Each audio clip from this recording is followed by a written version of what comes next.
నా పేరు వేణుమాధవి. మేము భీమవరం నుంచి వచ్చాము. ఈ గుడి గురించి నవజనార్దనుల టెంపుల్లో అయినా ఈ ఆలమూరు గ్రామం గురించి తెలుసుకున్నాము. జనార్దన స్వామి టెంపుల్ చాలా ప్రఖ్యాతి చెందిందని విన్నాము. ఇక్కడికి వచ్చి 4 శనివారాలు 4 ప్రదక్షిణలు చేసి మనసులో కోరిక కోరుకుంటే స్వామి నెరవేరుస్తాడని మేము యూట్యూబ్లోను ఇన్స్టాగ్రామ్లోను చూడడం జరిగింది.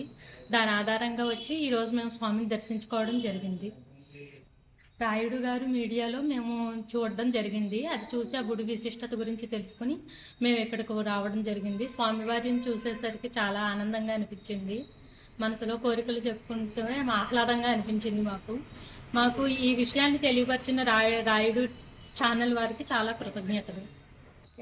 ఈ నెల జనవరి 29ని స్వామివారి రథయాత్ర జరుగుతున్నది. చాలా అంగరంగ వైభవంగా జరుగుతున్నది అని మేము విన్నాము. అందుచేత భక్తులందరూ వచ్చి ఆలయాన్ని దర్శించుకుని రథయాత్రలో పాల్గొని అందరూ స్వామివారి కృపా కటాక్షాలకు సిద్ధించవలసిందిగా ప్రార్థిస్తాం.